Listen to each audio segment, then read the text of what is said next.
The night I caught my cheating wife with the priest I respected at church, our sanctuary smelled like lemon oil and guilt, and the stained glass saints looked down as if they were reviewing budget reports. It was a Tuesday, which made the betrayal worse, because Tuesdays in our family were supposed to be quiet. Costco rotisserie chicken, half an episode of a true crime doc, then bed by 10. Instead, I stood beneath the choir loft with a cheap voice recorder in my pocket, like some suburban undercover, and watched my wife, Marissa, lean across Father Gabriel Cole's desk with the practiced grace of someone handing over a casserole, and he accepted her like a man who had run out of miracles and settled for something easier. There is no sound when your heart cracks, only a rearranging of furniture. Trust moves out, revenge moves in, and you start planning where to put the heavy stuff. I had known for exactly 42 minutes that I was going to do this because a 42-minute podcast called Clerical Errors had convinced me that the universe leaves breadcrumbs when infidelity becomes policy. The breadcrumbs in our case were late-night texts, volunteer shifts that outlasted the moon, and a sudden enthusiasm for candle drives.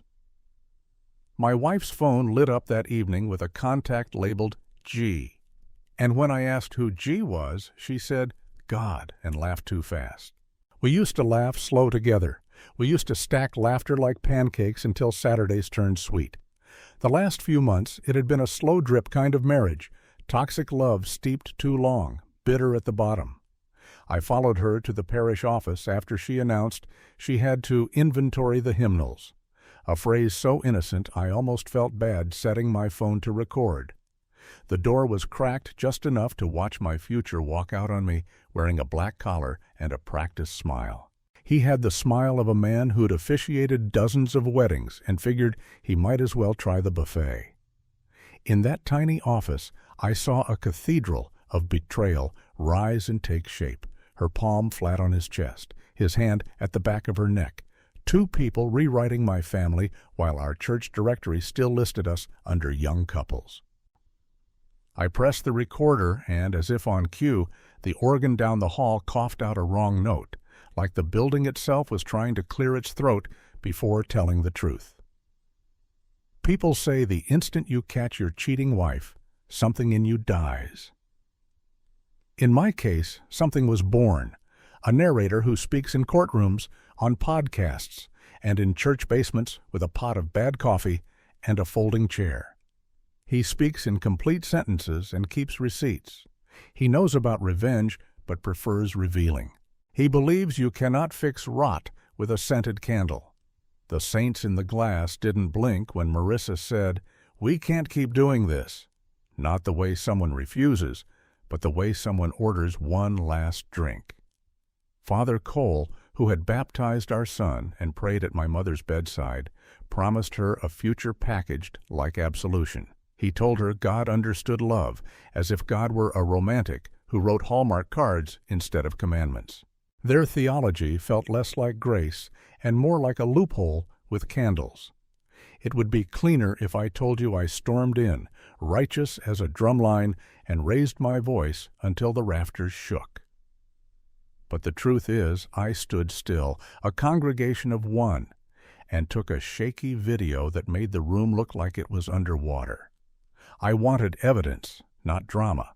I wanted the luxury of replay. I wanted to look back and say, I did not imagine this. When I finally pushed the door wider, the hinges did the talking for me. They snapped everyone into stillness. Marissa's face went through 4 liturgical seasons in 2 seconds: shock, denial, bargaining, and an early advent of tears.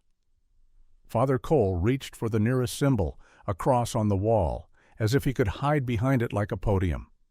He tried a pastoral tone, low and steady. "Ethan, let's sit and discuss this like family." Family, the word clanged. Family is the sound of Lego underfoot at 6 a.m. Family is a bachelor's degree in forgiveness. Family is not what you call a triangle when the math gets hard. "This is my wife," I said, because names feel slippery during an earthquake. "And you are the man I trusted to bless our table." My voice surprised me with how clear it was, how unbroken. Perhaps I had been practicing in my head for months without knowing. "We can explain," Marissa said, "but explanations are just stories that forgot to pay rent." "No," I said, "you can confess." It was dramatic, I admit it. I had been rehearsing speeches in the shower, a parody of courtroom shows where the music swells and the judge bangs a gavel. There was no gavel, only a paperweight shaped like a dove that I considered throwing through a window. I did not. I am not a violent man. Revenge, for me, was going to be the slow kind, the kind that looks like sunlight. You open blinds and the mold complains. I left before anyone could say something expensive, like the word forgiveness. In the parking lot, the air tasted metallic, and the floodlights made everything look like a set. I was ready to become the character who tells the story out of order, because truth does not always walk in a straight line. It circles the block in an old sedan, watches the house, learns the schedule, then knocks on the front door at a polite hour. This is not a crime story, I told myself. It is a love story where the love ran out of oxygen and the nearest oxygen tank was locked in a sacristy. I am not here to torch the church. People make choices. Institutions provide lighting. My cheating wife made a choice. The priest provided shadows. The next day, I called a lawyer who specialized in divorce and church scandal, a combination that should not exist and yet has a dedicated phone tree. He told me to document everything and avoid melodramatic texts. So I wrote emails like I was narrating a documentary, measured and devastating. I called my father and told him I might bring the kids to his place for a while. He said he would fire up the grill and keep the porch light on, which in our family is a form of scripture. I did not sleep. I kept imagining the cross on the wall, looking like punctuation at the end of a sentence I had not consented to. At dawn, I started a list titled The Audacity Inventory and put candle drives at the top. This, I promised, is how the story will be told, not as a tragedy where I drown, but as a satire where I swim with an exaggerated stroke, splashing until everyone turns to look, then pointing at the leak in the boat. If betrayal wants to hide in reverence, I will put a spotlight on the stage. Curtain up. If you have ever tried to rebuild your life using only the scraps left on a parish bulletin board, you know it is both ridiculous and clarifying. Every thumbtack is a clue. Every potluck is a suspect. The conspiracy theory I invented to survive my cheating wife and the priest was not about aliens. It was about logistics. Who had keys? Who stayed late? Who bought the fancy French candles when the budget said vanilla? I started mapping everything on a whiteboard in my garage like a parody of a detective who shops at Home Depot. In the center, why Tuesday? Around it, arrows to Marissa's Pilates class that never posted pictures anymore. To Father Cole's young adult ministry that somehow included 42-year-olds who needed to process their marriage, to the church custodian whose name I learned only after I filed a complaint that he never received because the complaint box was decorative. As the diagram grew, I realized conspiracy is just a story that is terrified of randomness. I needed purpose in this betrayal. I needed infidelity to have an itinerary. So I gave it one. I invented a secret guild called the Committee for Compassionate Boundaries. The committee met on Tuesdays after inventory, drank high-end coffee from a private stash, and interpreted grace like it was a Swiss Army knife. My satire got me through mornings. I would drop the kids at school, wave to the crossing guard, and narrate in my head like a documentary filmmaker. In the quiet suburbs, a father returns home to gather evidence for a case no court will ever hear, the trial of the heart, docket number family, Jojo 1. The only person besides my lawyer who knew everything was my best friend Wes, a middle school history teacher with a near-religious devotion to minor league baseball. He listened like a public defender and then suggested we do recon, which in his vocabulary meant signing up for the church's next leadership retreat. "You cannot just infiltrate a retreat," I said. He raised an eyebrow. "You can if you volunteer to bring the projector." We brought the projector.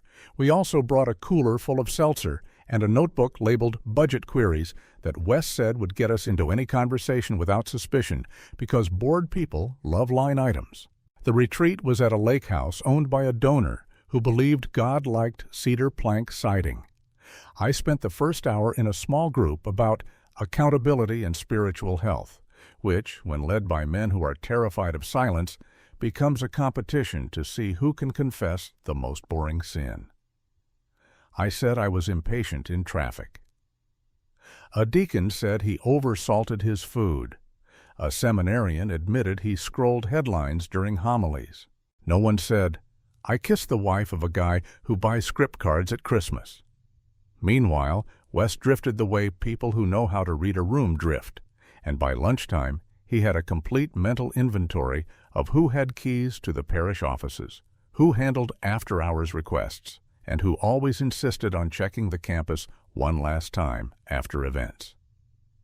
It was a circus of access. I ate tuna salad under a painting of a ship in a storm and thought about how you teach your kids to trust the adults in the room and what happens when the adults change the locks. I was not planning revenge. I was planning clarity. The problem with clarity is that it requires you to tell the story straight, and I had fallen in love with telling it crooked. When the afternoon session opened the floor for concerns, I raised my hand and asked about the overtime policy for volunteers, letting the question hang like a chandelier that had not been dusted in years. A few people shifted. A few made notes. Father Cole stared into the middle distance as if God took his calls there. "We trust our leaders to make wise decisions about time and boundaries," he said, and I almost laughed because the line was so clean you could shave with it. Wes wrote it down anyway. "Good quote for your monologue later," he whispered.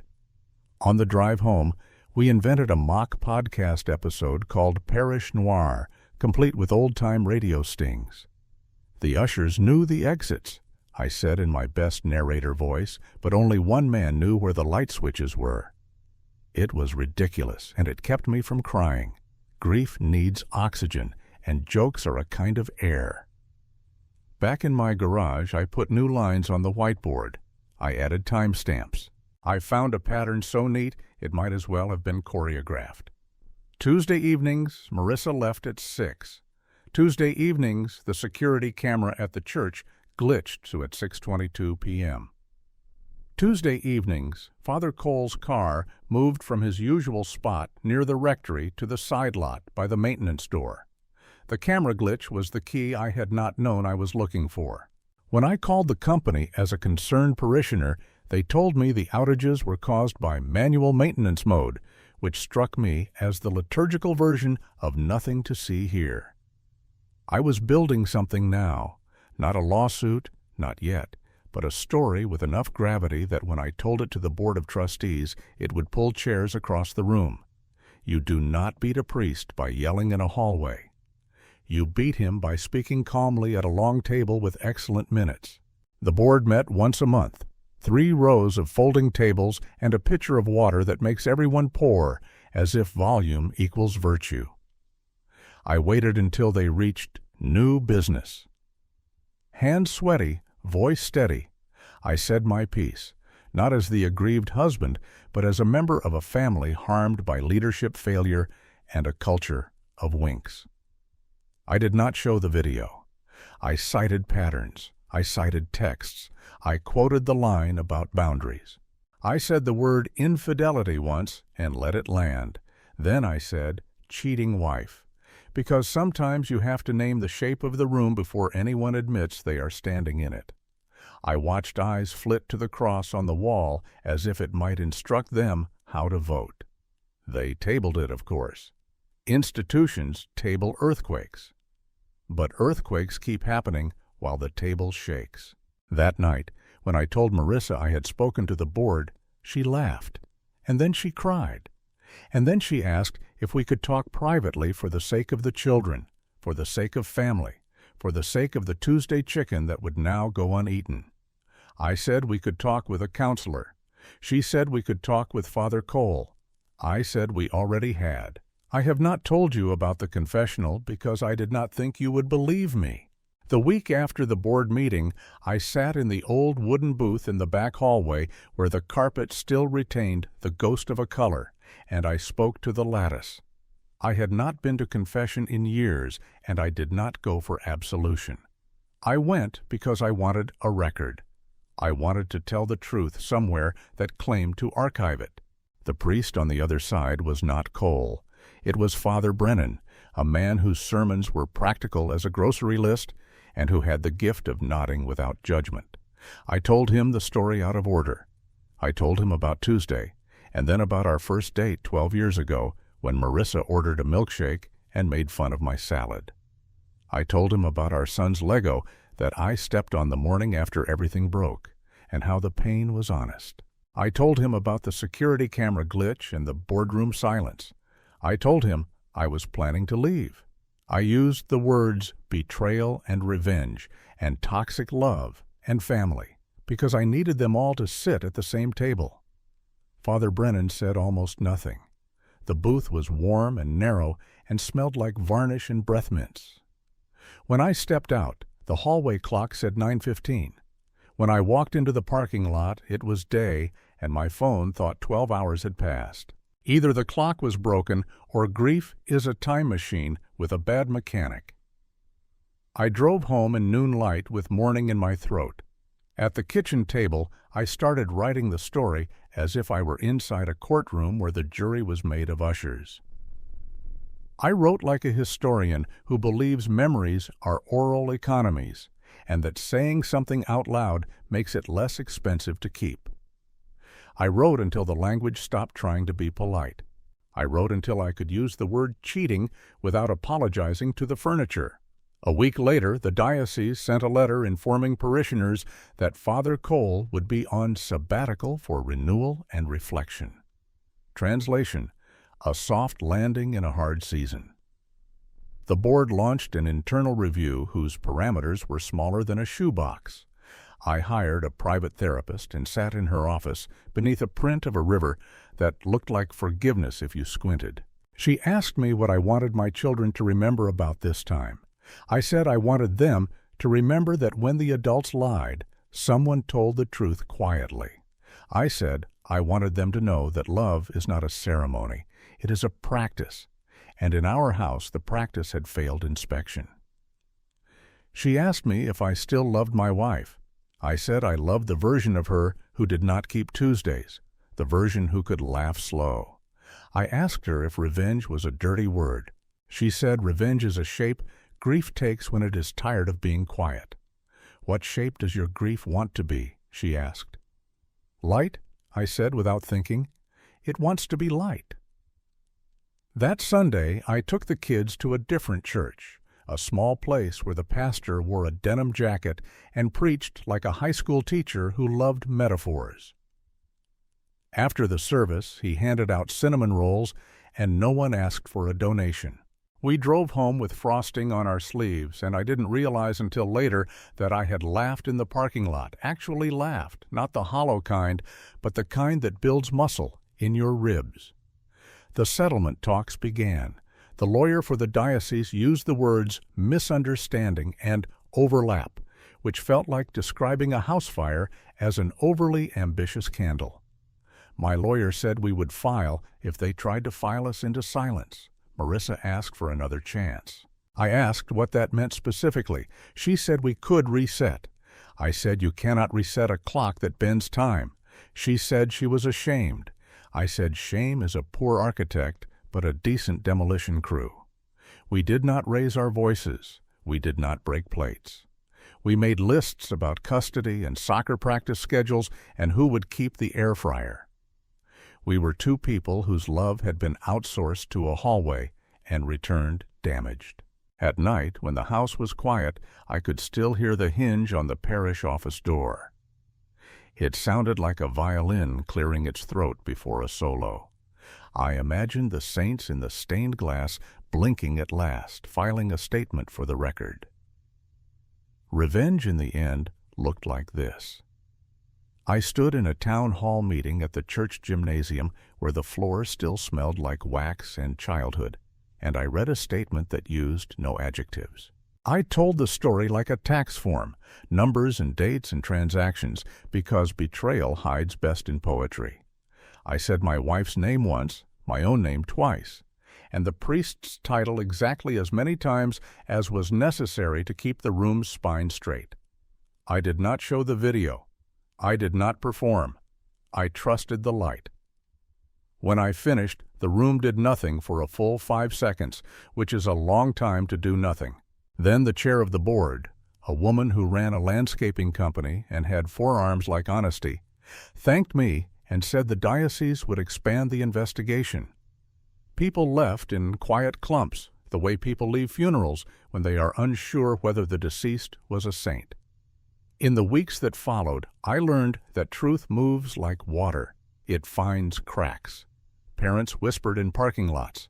Volunteers checked their calendars and discovered they were suddenly busy on Tuesdays. Donations shifted zip codes. The diocese placed Father Cole on indefinite leave and apologized, not to me directly, but in an email that used the word community as both a noun and a broom. It did not matter. The light had done its work. At home, I packed half my clothes, 2 pairs of basketball shorts, the good knives, the photo albums that had less to do with romance and more to do with family. I left the wedding album. It belonged to another story. I moved into an apartment over a coffee shop that closed early and smelled like hope by 7 a.m. The kids came over on Wednesdays and weekends, and we built a new liturgy, pancakes for dinner, laundry gospel, board games without mercy. I did not talk badly about their mother.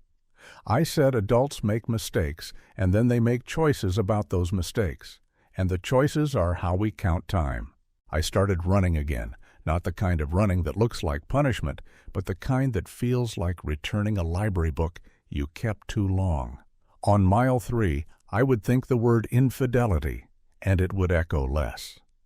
On mile 4, I would think cheating wife, and it would sound like a chapter title instead of a diagnosis. On mile 5, I would think nothing.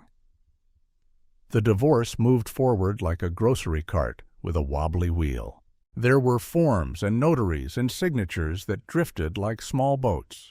When the decree arrived, I read it in the kitchen, where the afternoon light made even legalese look like a fresh coat of paint. I set the paper down and made a grilled cheese. Revenge had not delivered fireworks.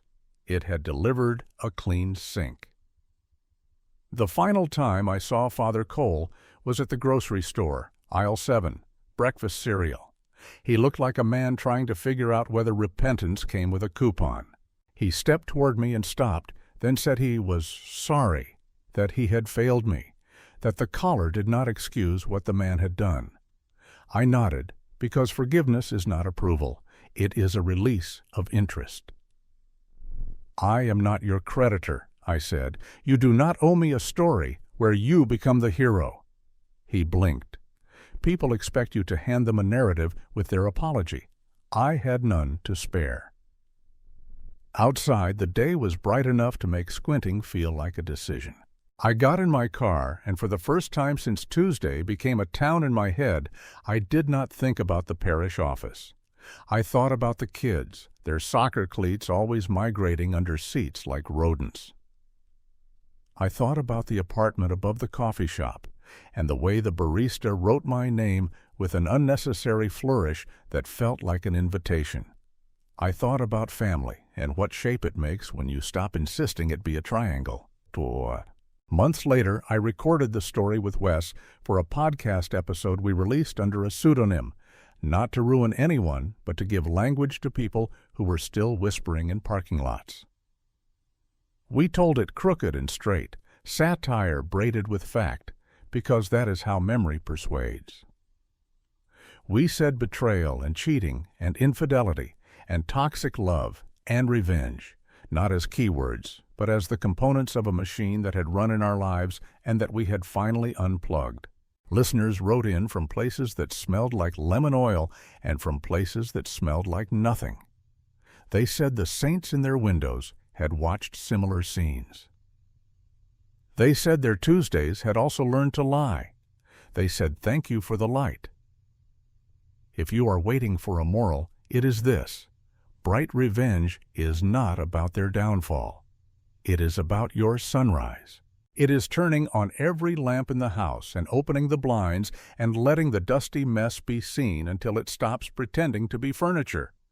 It is not polite. It is not grand. It is the opposite of secret.